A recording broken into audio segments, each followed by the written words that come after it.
Bandeko lelo le 21 mars 2026, le pays est en kati ya choc. Combat est en kati ya aux alentours de Uvira, na kati ya Ruzizi, ba pleine ya Ruzizi kuna bitumba sir bitumba. Alors pays na biso RDC bandeko so batu bazoye bate devient de plus en plus critique, situation surtout sécuritaire. Entre ba guerre active lelo, pression diplomatique, ba tension régionale, na crise humanitaire, ba 4 éléments wana, le pays fait face à une combinaison explosive. Alors na kati émission bandeko ngai ndenge nazalaka. Na komemela bino ba réalité, naza ko décrypter situation za koleka na Sud Kivu. Précisément na kati ya ba plaine ya Ruzizi.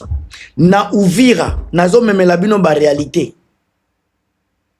Nini nde eza ko signifier soki ba élément 4 notre kopesa ba guerre komi activer lelo, pression diplomatique, ba tension régionale na crise humanitaire. Qu'est-ce que eloko eza ko signifier ki lelo na mboka na biso? Oui bandeko, mutu ako sabinote, bandeko mutu ako sabinote, le pays est en crise. Toza na kati ya guerre.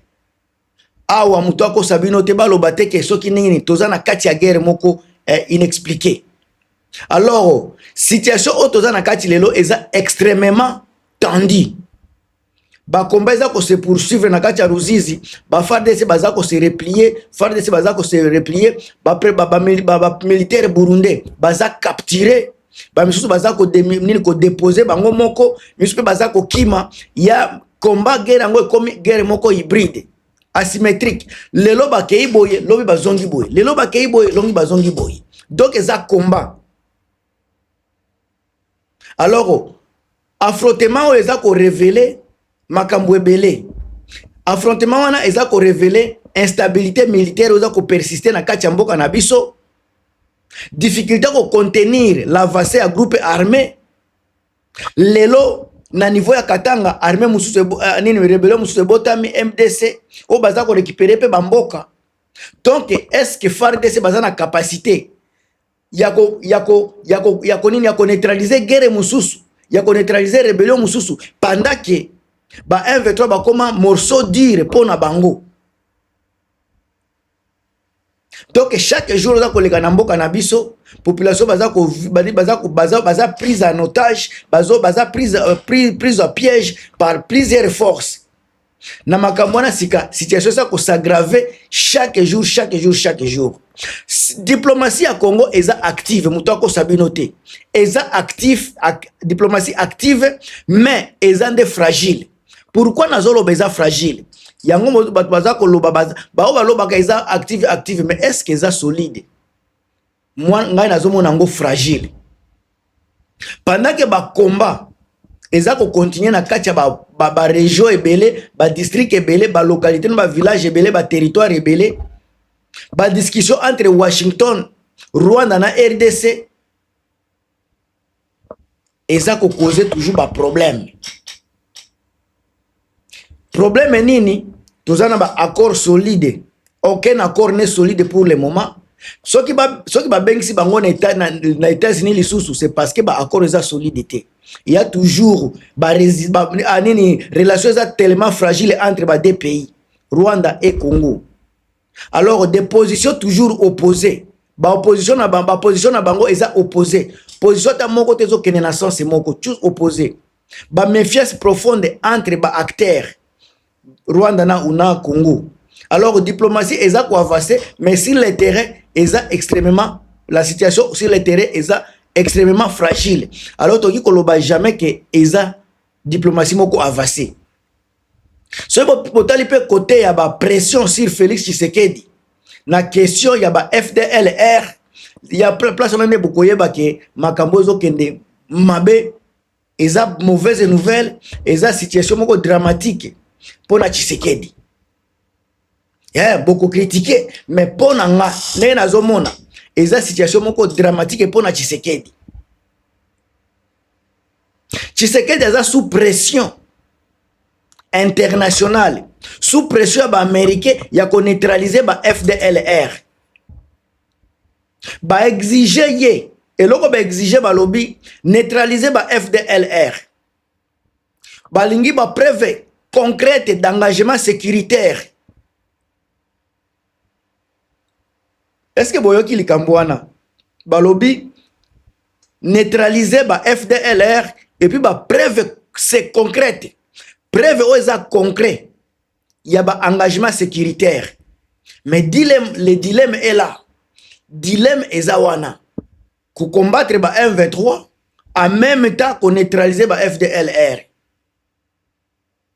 Est-ce que c'est possible pour Tshisekedi? Double guerre. Pendant que tozolo bela ba M23, ba MDKC eza na niveau ya Katanga, eza kolamuka. Et kozala 2 guerres ou kozala 3 guerres. Problème eza koya si koya. Tangu na lobby na bino ke Tshisekedi aza na kati ya situation moko très dramatique. Situation moko fragile, désolante. Bondi melaka ngai. Parce que ngai nazo analyser et puis nazo pesa bino ba point de vue nanga. Tonton Stéphane Ngongo sikoza na Canada, tonton Lycée Kandakana na pesi bino mbo théâtre. Est-ce que Tshisekedi est capable de neutraliser le FDLR? Depuis le signal, le 27 juin 2025, Makamboyo, tozo kene na 1 an. Est-ce que Makambo obake koye bisaye lelo? Ndi akosala. Parce que baza ko imposer ye. Baza ko imposer ye. Baza ko prier baza ko imposer que ne ko neutraliser le FDLR. Et puis, ba ebisi na ye que après ça ba preuve concrète ya ba engagement sécuritaire. Wana bazolo belakaka ba FDLR pour Rwanda akitisa motema. Ba lobby jamais makambo ya M23 parce que za casse tête mususu. Est-ce que Tshisekedi est capable ya ko neutraliser ba FDLR en même temps que combattre ba M23? La question la plus délicate, la plus compliquée ya ngwana. Alors, conflit avec les Rwandais, eza makambo ebele na kati. Conflit avec les Rwandais, encore une fois, eza makambo ebele na kati. Tension entre RDC na Rwanda, eza cœur ya problème. Kinshasa, aza ko accuser Kigali, ya ko soutenir M23. Kigali aza ko nier RDC, aza ko accuser, aza ko nier, et puis aza ko accuser Tshisekedi, ya ko collaborer avec ya FDLR. Donc, mutu na mutu, azana eloko oyo il faut lâcher pour bazala bien. Mais résultat eza nango wana. Résultat eloko mususu. Crispé Kayembe siko za na pesi mbote. Climat ya confrontation permanente eza wana.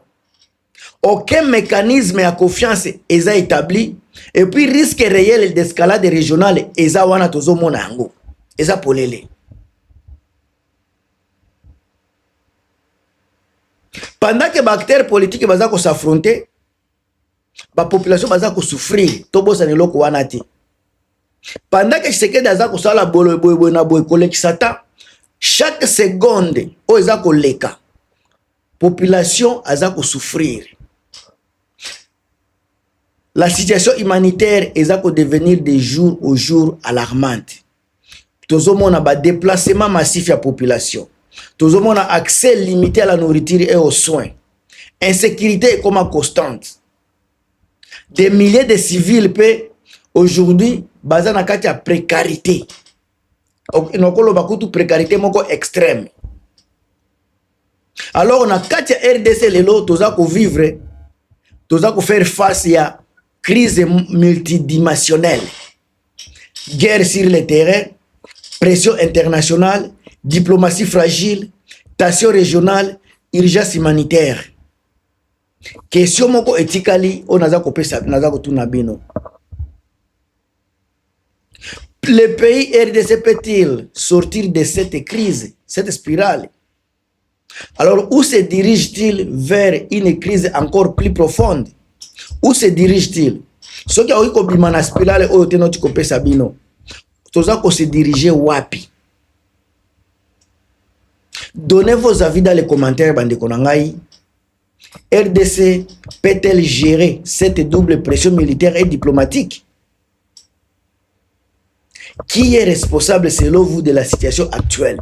Ngai eza Tshisekedi mutoza responsable de la situation actuelle. bande kona komi na suka nayebi ke bolengaki na développer mutamso na marque ebele ba sujet zali makambo kolobeza mais on a pesi bino eza ba synthèse ya makambo ebele moyena sala 1 heure de temps émission ezate mais kala mingi te live eza ko banda toujours na kata ba préparation mieux vaut tard que jamais bande ko na ngai bo pour bobozwa mbote na ngai lo sako na ngai sika bozali bozala na Congo na Afrique mobimba na France na Canada États-Unis Amérique latine Europe mobimba bande ko na pesi bino ba mbote ya trop on est ensemble et à plus.